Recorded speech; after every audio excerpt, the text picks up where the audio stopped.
एक कहानी सुना दो। कौशल कामरा को तो दुनिया जानती, पर कौशल महावीर कामरा क्यों? भाई ये तू यहाँ क्या कर रहा है? इनके हिसाब से जिंदा नहीं है तू। 2021 की एक ऐसी घटना जिसने बिल्कुल तोड़ करके रख दिया। इल्म और अदब के खजाने गुजर गए, क्या लोग थे वो जो पुराने गुजर गए। अब बाकी है इस दुनिया में तो सिर्फ आदमी की भीड़, इंसानों को गुजरे तो जमाने। बहुत सारे चेहरे आए गए जिंदगी में, जी। लेकिन जो चेहरा सबसे ज्यादा पसंद था उसे कहा ही नहीं गया कि पसंद है वो चेहरा। क्या ये सच बात है? बहुत जानकारी इकट्ठा की है आप। लोग कहते हैं सिर्फ बाप देख सकता है अपने आप से ज्यादा अपनी औलाद को। मेरे कुछ दोस्त हैं जिन्हें मैं मुझसे भी ज्यादा कामयाब देखना चाहता हूँ। अगर जिंदगी में किसी को बहुत अच्छा दोस्त समझते हो तो उसे कभी आजमाना मत। अभी आपकी व्यस्तता उस तरफ बढ़ गई है। आपका एक YouTube चैनल है जिस पर आप बहुत सारी भयानक कहानियां सुनाते हैं। भयानक या भय रस की निष्पत्ति करती हुई कहानियां। बेहद और बेरोक टोक रहने वालों को भी अब लगता है अपनी हद में बसेरा करना पड़ेगा। मैं जानता हूं मेरे घर में रोशनी करने के लिए मुझे अब मेरे कमरे में अंधेरा करना पड़ेगा। अरे यार, ये मुझसे क्या करवा रहे हो? नमस्कार, एसी टॉक्स में आपका स्वागत है। कहानी शुरू होती है अनूपगढ़ से, एक अनुपम व्यक्तित्व की। शायरी भी की जाती है क्योंकि पिता शायरी करते हैं, और बढ़कर आ जाया जाता है जयपुर स्टडी करने के लिए। लेकिन गुलाबी रंग के साथ साथ अभिनय का भी एक रंग सर पे चढ़ के बोलता है। रंग कर्म की दिशा तय होती है मुंबई की तरफ, लेकिन जो दोस्त ये कहकर लेके गया था कि मैं सब देख लूंगा, रेलवे स्टेशन पर उतरने के बाद में वो ही नहीं दिखा। बाद में एहसास हुआ कि मुंबई पहुंच गए हैं और यहां पर सब कुछ खुद ही को करना होगा। बहुत सारे सहारे रहे, बहुत सारी बातें रही, बहुत सारे अनुभव रहे। आइए एक ऐसे व्यक्ति से मिलें जिन्होंने बाद में शुरू की एक ऐसी फहरिस्त, एक ऐसी श्रृंखला जो घोस्ट एंड गॉडेस के नाम से बहुत पॉपुलर हो चुकी है यूट्यूब पर भी।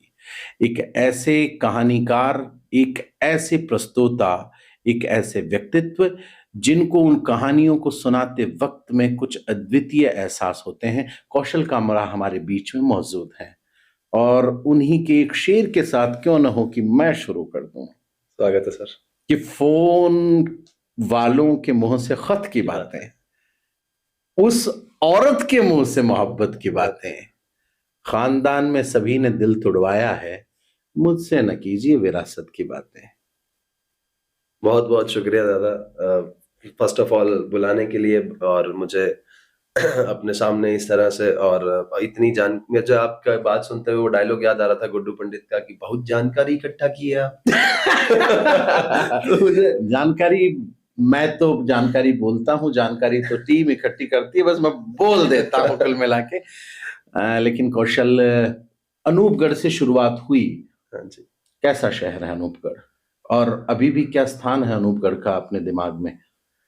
अनूपगढ़ बहुत छोटा सा शहर है, और इतना छोटा कि अगर मैं आर्टिस्ट गिनने लगूं वहां पे तो शायद 4 या 5 आर्टिस्ट होंगे जो कभी मुंबई के एक्टिंग फील्ड के आर्टिस्ट में बात करूं अगर खास कर तो बहुत छोटा सा शहर है। 5 से 10 हजार के आसपास के लोग मिला के आबादी होगी। और कभी भी मुझे कीनू वगैरह होते हैं? कीनू बहुत होते हैं ज्यादा। क्या बात है! आप कभी कीनू में बीज क्यों नहीं होता? अंदर होता है। अच्छा, हाँ, कम होते हैं मैंने। हाँ। लेकिन वहां के बहुत फेमस है। जयपुर जी। अनूपगढ़ से जयपुर आ गए जी। कौन से ईयर में? मैं आया था दादा 2014 में। ठीक है। बेसिकली 12th खत्म हुई थी, और मैं एक ऐसा बच्चा था जिसने कभी भी अपने घर से बाहर कदम नहीं रखा था। मैं कभी बहुत ज्यादा घूमा नहीं था। ओके। और मैं अक्सर एक बात कहता हूँ दोस्तों में कि मेरा ऐसा बच्चा होता तो मैं निकाल देता शायद घर से। तो बहुत ज्यादा नटखट था मैं, और शुक्रगुजार हूँ मैं मेरे पेरेंट्स का, उन्होंने मुझे पाल लिया। तो इसलिए मैंने कभी सोचा नहीं था कि मैं मेरे जीवन में घर से बाहर भी निकलूंगा पढ़ने। पिताजी के शेर के साथ में कवि सम्मेलनों में, मुशायरों में, कहीं पर भी जो ओपन माइक होते हैं, you are very famous in open mic. मतलब बहुत ज्यादा लोग इंतजार करते हैं कि कौशल महावीर कामरा आए। एक कहानी सुना दो। कौशल कामरा को तो दुनिया जानती, पर कौशल महावीर कामरा क्यों? कौशल महावीर कामरा इसलिए क्योंकि मेरे फादर के अंदर एक आर्टिस्ट हमेशा से था, और जब भी मेरे पापा, पिताजी का नाम ले लीजिए यहाँ पे। हाँ जी, तो मेरे जो फादर हैं महावीर प्रसाद कामरा उनका नाम है, ओके। और उनके अंदर एक आर्टिस्ट था। मैंने उनकी एक चीज ऑब्जर्व की है बचपन से, उन्हें अगर कभी ताऊ जी की कोई बात बुरी लग गई, अच्छा तो बेसिकली हम लोग ऊपर घर पे रहते थे और नीचे वाले फ्लोर पे ताऊ जी रहते थे। अच्छा, ठीक है। तो मैंने मेरे फादर को 2-3 बार ये करते हुए ऑब्जर्व किया कि जो बात वो नहीं कह पाए ना, तो मेरे पापा एक पेज पे लिखते थे पूरा पन्ना, क्या बात। और फिर ऊपर एक जाली थी उससे नीचे फेंक देते थे कि सुबह उठ के जब आएंगे मेरे ताऊ जी वो अखबार बड़े देखने, तो भैया। वो भी उठाएंगे आए और वो पढ़ लेंगे। हाय, सो स्वीट। तो ये इतनी प्यारी चीज थी कि वो एक रिस्पेक्ट भी रही कि मैं सामने नहीं बोलूंगा मेरे भाई के, हाँ हाँ। और एक वो चीज भी रही कि मैंने लिख करके दे दिया, देखो बात ये है, अब आप समझ पाओ तो ठीक है, वरना ठीक है, ऐसे भी हम कॉम्प्रोमाइज कर ही कर ही रहे हैं। तो कौशल, कहीं ना कहीं इस बात का संदेश ये भी है कि बोली हुई बातों से ज्यादा ताकतवर लिखी हुई बातें होती हैं। डेफिनेटली दादा।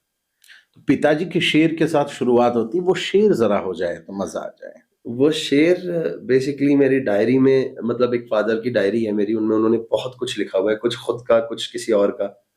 तो ये शेर मैं अक्सर हर ओपन माइक से पहले स्टार्ट करता हूँ कि इल्म और अदब के खजाने गुजर गए, आहा क्या लोग थे वो जो पुराने गुजर गए। आहा।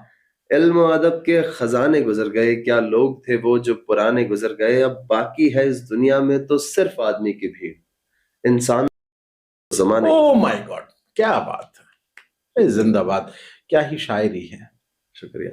तो जयपुर आने के बाद में रंग कर्म से जुड़ गए आप। अच्छा, ऐसे मतलब रंग कर्म, हम हिंदी वाले हैं, मतलब जी यूनो भी बोल रहा हूँ, मतलब तेरे को देख के मैं।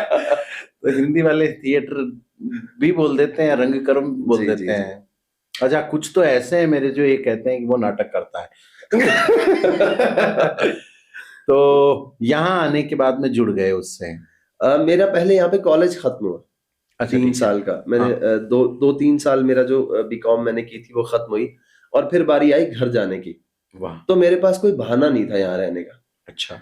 तो मुझे लगा कि मुझे बहुत समय से मेरे जीवन में, बहुत पहले से ही, पहले मतलब बहुत छोटा नहीं था, 15, 16, 17 के आसपास मुझे ऐसा लगता था मुझे बहुत सारे कैरेक्टर जीने, एक कैरेक्टर नहीं, मैं इन जनरल लाइफ में भी बहुत सारे कैरेक्टर्स, नाटक, उसे शरारत कह लो या कुछ भी कह लो। तो मुझे ऐसा लगता था ये करना तो है, और फिर कुछ दोस्तों ने बताया भाई थिएटर ज्वाइन कर, थिएटर से स्टार्ट कर। तो मुझे लगा यहाँ रहने का बहाना भी, क्योंकि कुछ-कुछ कारण थे जयपुर रुकने के। मुस्कुराहट तो कुछ बता रही है। नहीं, मतलब बहुत से कारण थे, दोस्त, भाई, यार, मित्र। आज बताओ जी। हमने एक जो स्टडी की है उसमें पता भी चला है कि दोस्त सबसे ज्यादा महत्वपूर्ण रहे, हाँ, और आज दिन तक हैं। आज दिन तक मतलब है, कई कई जगहों से संबंध विच्छेद का कारण भी। हाँ, मतलब ऐसा है दादा कि मेरे फादर से मैंने ये चीज सीखी है, मतलब मैंने उनको देखा है सारी जिंदगी। हाँ।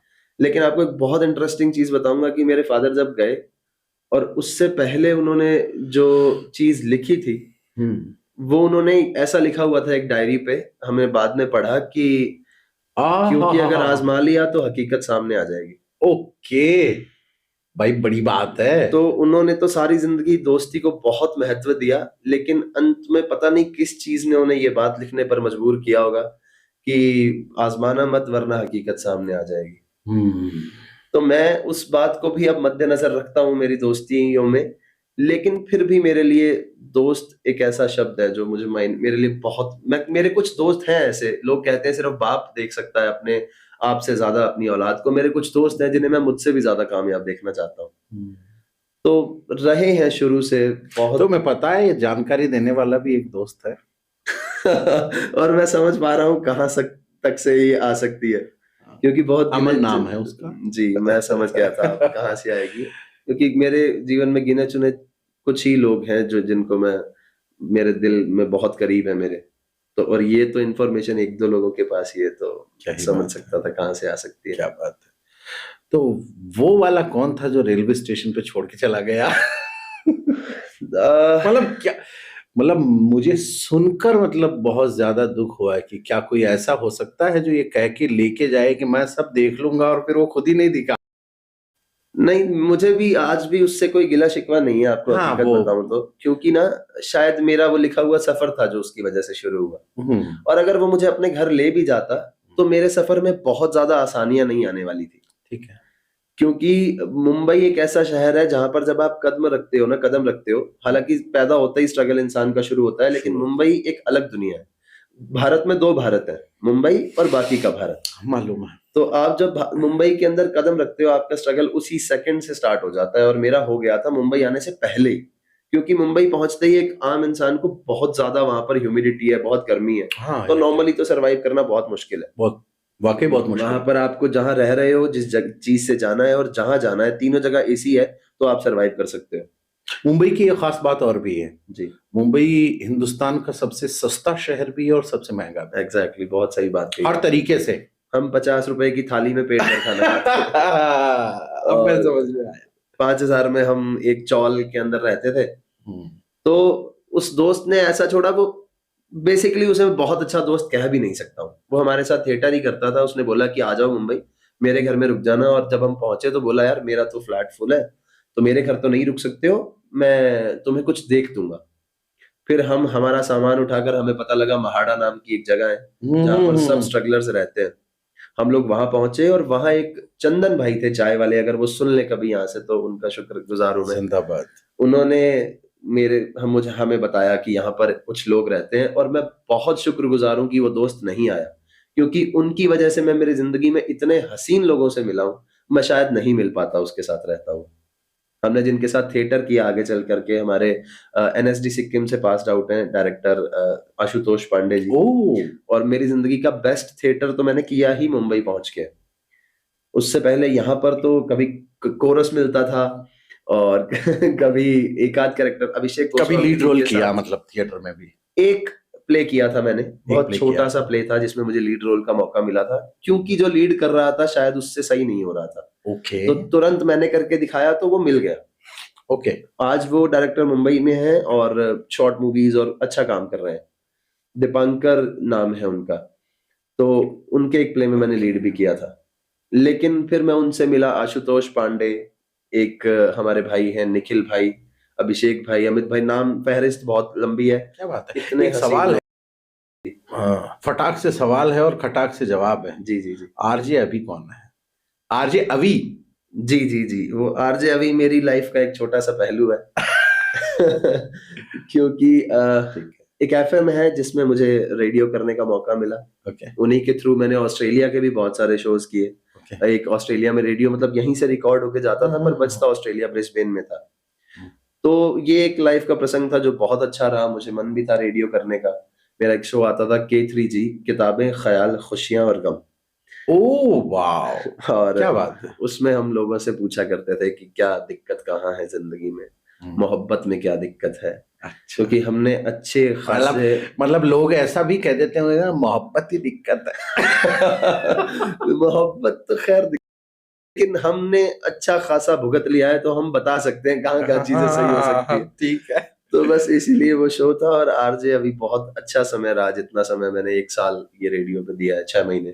खूबसूरत। वो जो कहा करता था बंदा कि वो किसी बहुत फेमस डायरेक्टर का असिस्टेंट है जी, उसने क्या ही कह दिया था ऐसा कि फिर मुंबई में कि एक फेमस डायरेक्टर का असिस्टेंट है। अच्छा, हाँ, फिर जब नहीं दादा, वो कुछ आन पे बात आ गई थी और कुछ ऐसा था।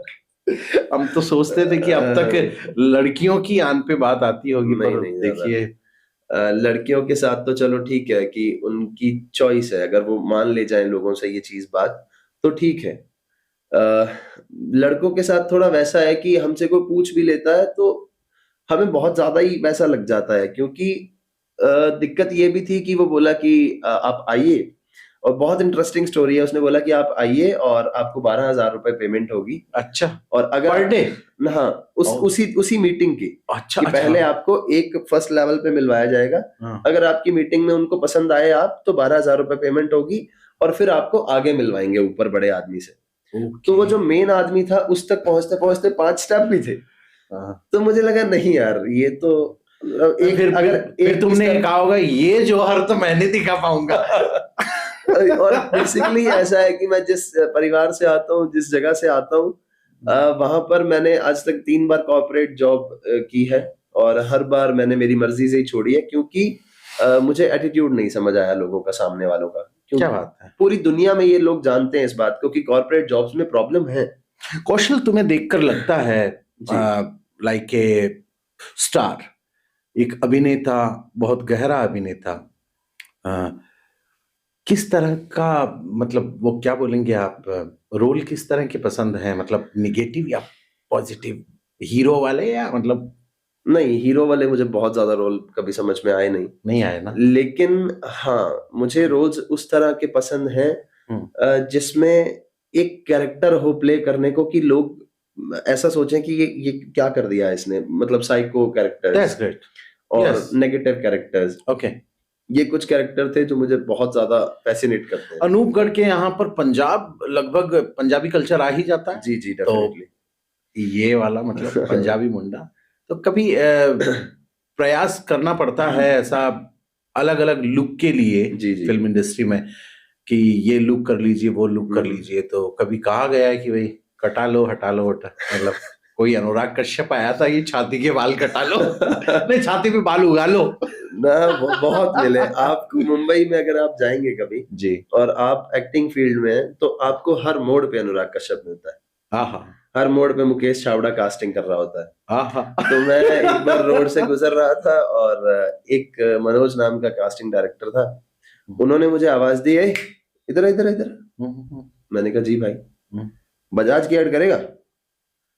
तो पता नहीं, कुछ तो कोई तो ब्रांड था, शायद बजाज ही था या कौन सा था। बोला, "ऐड करेगा इसकी?" मैंने कहा, "जी कर लूंगा।" बोले, 40,000 रुपये बजट है। मैंने कहा, डेफिनेटली कर लूंगा। हाँ जी। बोला, "एक काम कर, दाढ़ी कटा के आ, लुक जा रहा है तेरा, दाढ़ी कटवा के आ।" मैंने सोचा, यार इतना इसको मेरे अंदर क्या दिख गया है कि लोग लाइन में खड़े हैं और ये मुझे कह रहा है कि दाढ़ी कटा के तेरा हो गया है। तो मैं भी नहीं समझ पाया कि वो क्या कह रहा था आदमी।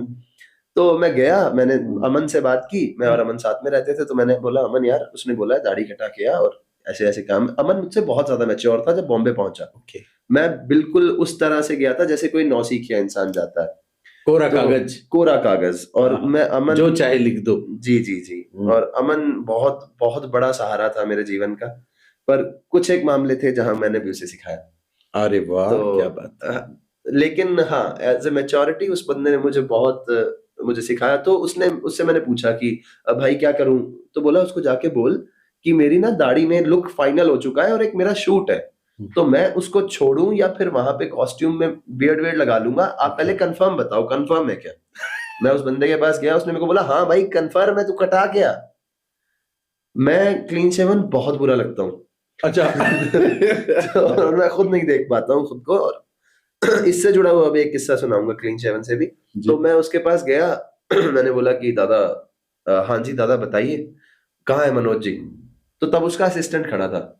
बोला कि मनोज भैया, तो मनोज जी तो गए हैं किसी काम से। तो मैंने कहा, यार उन्होंने बुलाया था कि आपका हो गया है, ऐड है। तो मेरे को उसने देख के बोला, "अरे नहीं नहीं, आपका तो लुक ही नहीं जा रहा।" ये ले। मैंने कहा, "यार लुक नहीं जा मतलब रहा।" तू क्लीन शेव हो गया था? हाँ, मैं क्लीन शेवन होके गया था। अरे राम। तो मैंने कहा, "यार," कह रहा, "तेरा तो लुक ही नहीं जा रहा।" मैंने कहा, "मुझे उन्होंने बुलाया है कि मेरा फाइनल है।" बोला, "अच्छा बुलाया है, चल कोई नहीं, लाइन में लग जा।" तेरी की। और उसने, मुंबई में स्ट्रगल है, लेकिन बढ़ाते हैं ऐसे लोग। ओ। इसने मुझे काफी देर तक लाइन में खड़ा रखा और फिर अंदर जाकर के मुझे डायलॉग्स भी नहीं दिए, मुझे सामने खड़ा किया और बोला, "इनके डायलॉग पे रिएक्ट कर।" और मुझ पे कैमरा नहीं था। अच्छा। तो उसने सिर्फ मेरा समय खराब किया। और मैंने समय सोचा, और लुक दोनों। लुक तो खाला की। ठीक है, घर की खेती है, मुझे अपनी लगा खेती फिर आ है, उग जाएगा। जाएगी वापस। शायरी कैसे आ गई जिंदगी में? शायरी मैं भी कभी नहीं समझ पाया कि कैसे आ गई मतलब जिंदगी में। कौशल कामरा एक एक्टिविस्ट है। कौशल कामरा एक अभिनेता है। कौशल कामरा एक समटाइम सिंगर भी है, जिनको सुनकर उनके डायरेक्टर ने कहा था कि तू कभी मत गाना। कौशल कामरा एक स्टोरी टेलर भी हैं, जी वॉइस ओवर आर्टिस्ट हैं और शायर हैं। जी। तो ये शायरी कैसे आई? शायरी शायद कहीं न कहीं मेरे फ़ादर साहब का रुझान रहा होगा शायरी में, और मैं उनको देखता आया हूँ बचपन से ही। मैंने जैसा बताया आपको कि वो लिख कर के बहुत बार अपनी फीलिंग्स ज़ाहिर करते थे। तो उनको शौक था, और फिर पता नहीं अचानक से कहाँ से मुझे शौक पड़ा इस चीज़ का और मैं कभी, मुझे ये भी नहीं पता था कि जो मैं नोट्स में लिखता हूँ वो अच्छा है या नहीं है।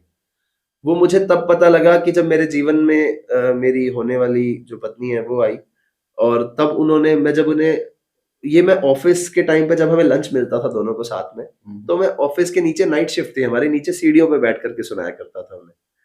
और वो कहाँ हमेशा पर? मुझे, मेरी एक इधर कॉल सेंटर में जॉब थी। जयपुर में? हाँ जी, ओके। क्योंकि कुछ समय मैंने बताया कि मैंने 2-2 महीने के लिए 3 बार कॉर्पोरेट जॉब की है।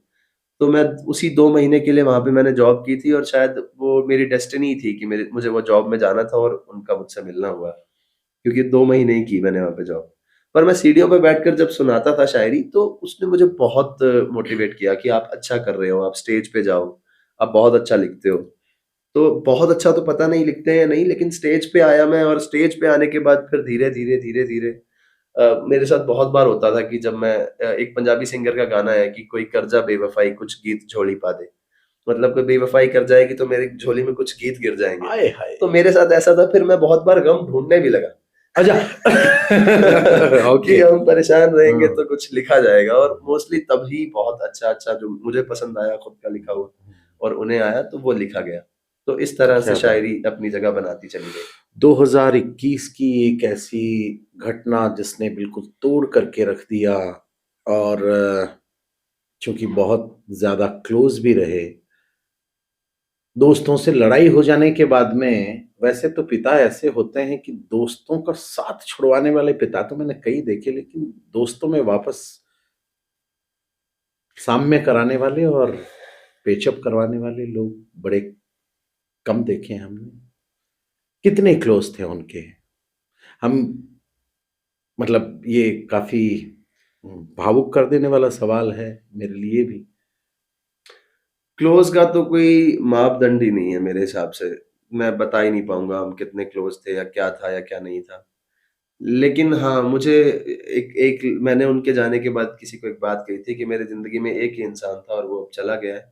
तो अब मैं ज़िंदा हूँ या नहीं हूँ उसका कोई फ़र्क मुझे लगता नहीं है। अब तो निभाए जा रहे हैं, जिए जा रहे हैं, वो वाली बात है। क्योंकि फिर आपको और रिश्तों के लिए जीना पड़ता है। एक बहुत अच्छी सीरीज़ का कोट है कि in death comes peace, but pain is the cost of living. Yes. जो मरता है उसको तो पीस मिल जाती है, दर्द कॉस्ट है जीने का। तो बस वही था कि दोस्ती उनसे सीखी, जीवन उनसे सीखा। लोगों के लिए एम्पैथी, लोगों के लिए दुःख फ़ील करना उनसे सीखा। तो मेरे पास बहुत बहुत ज़्यादा शब्द नहीं है ज़्यादा। मैं मुंबई से वापस क्यों आना हुआ? किस ईयर में आना हुआ? मुंबई से वापस मैं लौट के आया 2021 या 22 की मार्च में शायद, 22 की मार्च में। वैसे तो तुम 21 में आ चुके थे। बाद में शायद जाने का मन नहीं बना। हाँ, क्योंकि ऐसा था कि कोविड आया, हुँ। और कोविड के चलते मुझे वापस आना पड़ा, और फिर अचानक से कुछ घर में ऐसा हुआ जिसकी वजह से हुँ। फ़ाइनेंशियल चीज़ें हिलीं।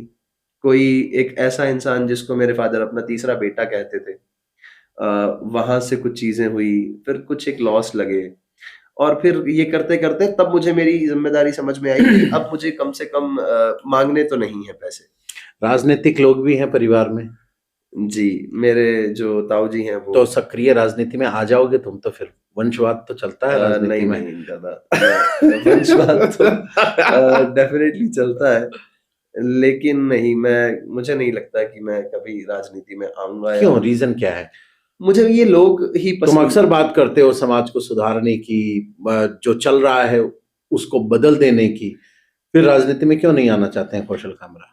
क्योंकि वहाँ जाकर के जो पाप करने पड़ेंगे ना, हुँ। उससे मुझे लगता है मेरा एसेंस मर जाएगा, और मेरे फ़ादर ने जो मुझे छोड़ा है, मैं वो नहीं रहूँगा।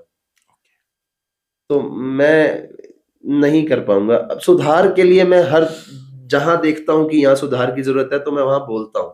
मेरा मन करता है यहाँ बोला जाए, और बहुत कड़वा बोला जाए। लेकिन आजकल आप देख हॉस्पिटल की वीडियो बना देने पर आजकल तो लोग। पर्ची से मुख्यमंत्री बन जा रहे हैं। पसंदीदा शायर? तहज़ीब आफ़ी। अच्छा। मतलब उनकी आवाज़ ज़्यादा कारण है इस चीज़ का, उनके लफ्ज़ भी हैं कारण, क्योंकि कई बार वो ऐसी बातें कर देते हैं कि लारियों से शहरों से जाती हुई गाड़ियाँ बूढ़ों के चेहरे पर कुछ कुछ तो काफ़ी ऐसी लंबी बहर में लिखते हैं। लंबी बहर में लिखते हैं हुँ। और वो शायद दुःख झलकाते हैं उन लोगों का जिन्हें पीछे पानी छोड़ गई है नई पानी पीढ़ी। हो जाए ज़रा जी, और बताया जाए कि कैसा है? हमी। हुँ। हाँ, कैसा? बहुत बढ़िया। हुँ। तो कुछ पसंदीदा शेर हो जाएँ, जो खुद ही के द्वारा लिखे हुए हैं। एक चीज़, एक शेर, एक कुछ लाइनें हैं जो दर्शाती हैं जीवन। जब जैसा मैंने कहा कि उनके बाद मुझे ऐसा लगा कि अब तो जीना है। मुखातिब होते हुए सुनाते तो हैं आप? वो शेर था कि पहले देखा एक टक मुझको, आहा! फिर बोला वो नजूमी मुझसे। पहले देखा एक टक मुझको, नजूमी ज्योतिषी को कहते हैं। फिर बोला वो नजूमी मुझसे। हुँ। तुम जन्नत में रहते हो या दोज़ख के बाशिंदा हो? तुम जन्नत में आहा! रहते हो या दोज़ख के बाशिंदा हो? हाँ, हाथ देखता हूँ मैं बेशक बाशर्ते आदमी ज़िंदा हूँ। अरे!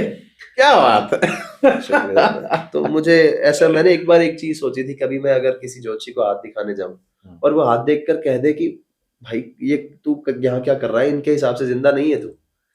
तो फिर मुझे ऐसे हकीकत में डर लगता था कि कोई ज्योतिषी ऐसा कह ना दे। अच्छा, डर से एक बात याद आई है कि सब कुछ करने के बाद में सारे ओपन माइक वगैरह सब कुछ अभी भी होते ही हैं। अभी आपकी व्यस्तता उस तरफ बढ़ गई है।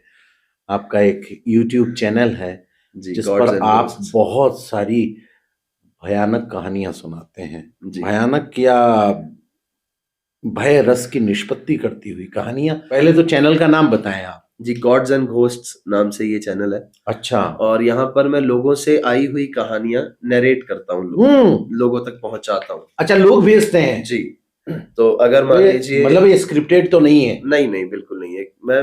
मुझसे आर्ट के साथ धोखा नहीं होता है। तो अगर मैं कह रहा हूँ कि वो हकीकत है, तो वो हकीकत में मुझे लोगों ने भेजी है कि हमारे साथ ये हुआ। तो हो सकता है मैं उनका नाम बदल दूँगा, हो सकता है अगर बहुत छोटा गाँव है, तो मैं गाँव भी बदल दूँगा। जी। लेकिन वो बता करके कि ये बदला हुआ है। लेकिन वो कहानियाँ ऐसी चलती हैं कि जो-जो सृजन उनके साथ हुआ। कहानी को ढंग से सुनाने के लिए सृजनात्मक स्वतंत्रता ली गई है। ऐसा? जी, जी, एग्ज़ैक्टली। ठीक है। तो यहाँ पर कुछ ऐसा हुआ, यहाँ भी। कौशल, हमने सुना है कि इन कहानियों को सुनाने के वक़्त या जब आपने प्रारंभ किया था, तो आप जी। लगभग इस काम में इस तरह से डूब गए थे कि आपको खुद भी कुछ एहसासात हुए थे। वो यहाँ पर ज़रूर बताएँ आप, ताकि ये पता चले कि दुनिया में सकारात्मक शक्ति भी है, नकारात्मक शक्ति भी है। वैसे तो मैं कभी-कभी लाइव जाता हूँ चैनल पे और लोग मुझसे पूछते हैं कि आपके साथ कुछ हुआ है क्या? वो बहुत तो इंटरेस्टिंग मैंने है। उन्हें ज़रूर कहा कि मेरे साथ कुछ नहीं हुआ, लेकिन जब मैंने ये शुरू किया था, हुँ। तो शुरू-शुरू की कुछ कहानियों में आप उसे मेरा डर कह लें या वो एनर्जीज़ कह लें, क्योंकि इन एनर्जीज़ की जहाँ पर बात होती है, तो वो आस-पास ही मौजूद हैं हमारे, शायद यहाँ भी होंगी। हुँ। लेकिन वो हमारी कुंडली, गण, फिर बहुत सारी चीज़ें होती हैं हाँ, जिनसे हाँ। अलाइन होती हैं वो। जी। तो तब मुझे ऐसा महसूस होता था कहानी सुनाते हुए कि कहानी सुनाते-सुनाते मुझे ऐसा महसूस हो कि कोई खड़ा है। ओह! और पूरे हाथ के रोंगटे ऐसे खड़े हो जाते थे और मुझे ऐसा लगता था कि क्या समय हो गया है, 2:30 बज रहे हैं, क्योंकि रात में ही शूट हो पाता है। हुँ। दिन में तो बाहर आवाज़ें होती हैं, बहुत ज़्यादा। तो तब मैं देखता था कि कुछ आस-पास लग रहा है, फिर लगता था शूट करूँ या बंद कर दूँ? लेकिन अगले दिन कहानी भी जानी है, तो वो भी ज़रूरी है। लेकिन हाँ, बहुत बार ऐसा महसूस हुआ कि कुछ चीज़ें हैं, कुछ हैं। लेकिन फिर कुछ समय बाद मैंने जब रुद्राक्ष पहना, तो उसके बाद अब मुझे ऐसा लगता है मेरे सामने भी कोई खड़ा होगा तो कोई फ़र्क नहीं। जय भोलेनाथ। जय भोलेनाथ। क्या बात है! बहुत सारे चेहरे आए, गए ज़िंदगी में, जी। लेकिन जो चेहरा सबसे ज़्यादा पसंद था, उसे कहा ही नहीं गया कि पसंद है वो चेहरा। क्या ये सच बात है? पूरी तरह एक से चेहरा। नहीं, क्योंकि वो मेरी बहुत अच्छी दोस्त थी। और उस समय मैं एक ऐसे फेज में चल रहा था मेरे जीवन में जहां मैं समझ नहीं पा रहा था कि मैं हकीकत में इसे पसंद करता हूँ या मैं नहीं पसंद करता हूँ इसे हकीकत में। तो जैसे मैंने आपको बताया, दोस्ती मेरे लिए इतनी बड़ी चीज थी कि मुझे दोस्ती रिस्क करना ही सही नहीं लगा कि अगर दोस्ती खराब हो गई तो, क्योंकि मैं श्योर ही नहीं था कि मुझे ये पसंद है या नहीं है। मैं एक ऐसे फेज में था जहां पर कहीं भी दिमाग कुछ भी कह रहा था। मैं दिल टूटे हुए फेज में था और तब तक मुझे समझ में ही नहीं आ रहा था कि मुझे वही इंसान वापस से चाहिए या कोई और इंसान चाहिए। तो मैं ऐसा नहीं चाहता था। एक तहजीब हाफिज साहब ने बात कही थी कि जख्म पर औरत रख के पट्टी कर दो। अच्छा। तहजीब हाफिज साहब ने कहा था, और ये इकलौती चीज है जिससे मैंने उनकी एग्री नहीं किया, वरना मैं उनका बहुत बड़ा फैन। तो मैंने इसके लिए उनके लिए एक बात कही थी कि मोहब्बत में टूटे होंगे शायद ये चेहरे जो इतने जर्द लगते हैं। मोहब्बत में टूटकर ठीक होने में आदमी को कुछ औरतें और औरत को कुछ मर्द लगते हैं। तो कभी भी अच्छा। उस इंसान के साथ आप डेट मत करो जो इंसान अपने रिबाउंड में है, जो इंसान का दिल टूटा हुआ है, जो इंसान सिंपैथी ढूंढ रहा है, क्योंकि उस समय शायद वो आपको कह देगा कि हाँ मैं तुझसे प्यार करता हूँ, क्योंकि उसे एक कंधा चाहिए। लेकिन जब वो गुमान टूटेगा तो मुझे लग रहा था कि कहीं मैं इस लड़की को कह दूं कि मुझे तू पसंद है, क्योंकि मैं जानता था उसे मैं पसंद हूं। उसने मुझे बहुत बार इनडायरेक्टली कह भी दिया था कि मैं छोड़ दूंगी मेरे दोस्त वोस्त तेरे लिए। मैंने कहा था कि मुझे पसंद नहीं है ज्यादा और ये वो चीजें, क्योंकि मैंने इन्हीं चीजों से ठोकर भी खाई थी। तो मैं दोस्ती नहीं खराब करना चाहता था, बस ये। दोस्त बहुत महत्वपूर्ण है। हाँ, वो इरफान खान साहब की बड़ी प्यारी लाइन है कि मोहब्बत है इसीलिए जाने दिया, जिद होती तो बाहों में होती। तो वो दोस्त थी इसीलिए मैंने ये चीज छोड़ दी। अगर हकीकत में मोहब्बत होती तो शायद मैं कह देता। वॉइस ओवर आर्टिस्ट, कुछ विज्ञापनों में गूंजती हुई एक आवाज जी कौशल कामरा की है जी। और लोग जानते ही नहीं हैं कि उस आवाज का मालिक कौन है। ये मुझे लगता है वॉइस ओवर जो स्ट्रीम है ना, उसकी खूबसूरती है कि आपको नहीं बताना है नाम, ठीक है, लेकिन वो खुद अपना काम देख करके बहुत खुशी होती है। मुझे पर्सनली वॉइस ओवर बहुत प्यारी चीज लगती है। अच्छा। क्योंकि वही उसमें बहुत कैरेक्टर खेल सकता हूँ मैं। इतने सारे कैरेक्टर हैं जिन्हें मैं आवाज दे सकता हूँ, जिन्हें मैं जिंदा कर चलो सकता करते हैं। जी। कितने? मैं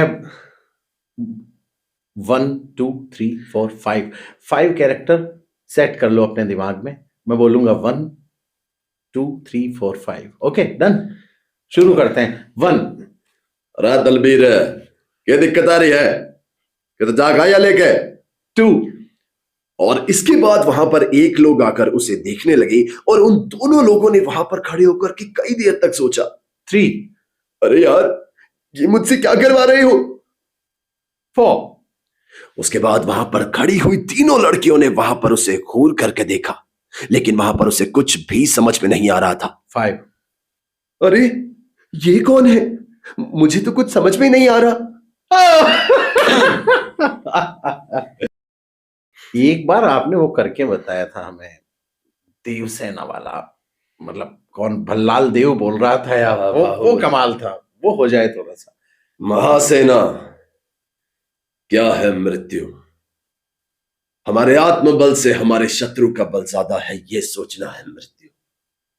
जिस नीच पापी ने हमारी मां का अपमान किया, वो हमारी आंखों के सामने अट्टहास कर रहा है, उसे जीवित देखना है मृत्यु। उस मृत्यु को मारने जा रहा हूं मैं। मेरे साथ आएगा कौन? वो सुनकर ही तालियां बज जाएंगी। मतलब मेरा बहुत मन है कोई साउथ की मूवी डब करने का, क्योंकि मुझे बड़े करवा देंगे, अच्छा लगता है। लेकिन करवा देंगे। मैं इसीलिए बता रहा हूँ लोगों को कि कहीं कुछ आ जाए तो। 2014 में अनूपगढ़ से, 2014 या 15 में जी अनूपगढ़ से निकलना हुआ जी। और निकलते वक्त कमरे से एक वादा किया गया था, और जब 21-22 में वापस पहुंचा गया तो इन 6-7 वर्षों में कमरा भी वही था, उसकी चीजें भी वही थी, लेकिन इन 6-7 वर्षों में उसको, कक्ष को, उस कमरे को याद करते हुए एक नज्म लिखी है। मेरी सुनी हुई है वो, और मुझे बहुत पसंद है। जी। आदमी जाता है, वापस लौट करके वहां पर आता है, आने के बाद क्या महसूस करता है, तो वो कुछ पंक्तियां अगर हो जाती तो मजा आता। वो उससे ज्यादा उसका कारण, लेकिन उन उसके कहने का कारण ये था कि एक समय ऐसा आया था जीवन में कि मुझे लग रहा था कला छोड़नी पड़ेगी। अच्छा। और उस वक्त मैंने ऐसा लिखा था कि बेहद और बेरोक टोक रहने वालों को भी अब लगता है अपनी हद में बसेरा करना पड़ेगा। बेहद और बेरोक टोक रहने वालों को भी अब लगता है अपनी हद में बसेरा करना पड़ेगा। मैं जानता हूं मेरे घर में रोशनी करने के लिए मुझे अब मेरे कमरे में अंधेरा करना पड़ेगा। ओ वाह। और भाई क्या बात है। फिर कुछ ऐसा था कि फिर जाऊंगा एक दिन फिर से उस कमरे में जब घर में उजाला ही उजाला होगा। खोलूंगा वो दरवाजा जो चर्र की आवाज से खुलेगा, उस पर लगा हुआ एक पुराना सा ताला होगा। मिलूंगा फिर से उस दुनिया के सब नवाबों से, करूंगा साफ शीशा हटाऊंगा कपड़ा किताबों से। मिलूंगा फिर से उस दुनिया के सब नवाबों से, करूंगा साफ शीशा हटाऊंगा कपड़ा किताबों से। एक आधी अधूरी गजल कमरा खुलते ही पैरों में आ गिरेगी। हाय हाय। पूछेगी सवाल ढेर सारे और उनका जवाब मांगेगी कि तू तो कहता था तुझे बहुत प्यार मिलेगा जब तुझे सारी दुनिया घुमाऊंगा।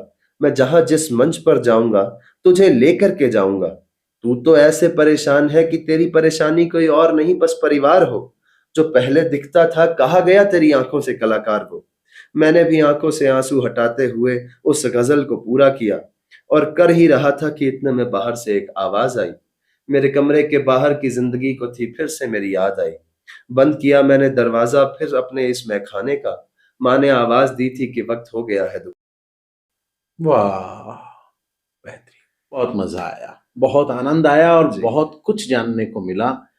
और अपने भाई की जिंदगी से जुड़े हुए तमाम रंगों को हमने रंग कर्म से लेके इस चैनल तक या इन कहानियों तक हम पहुंचे।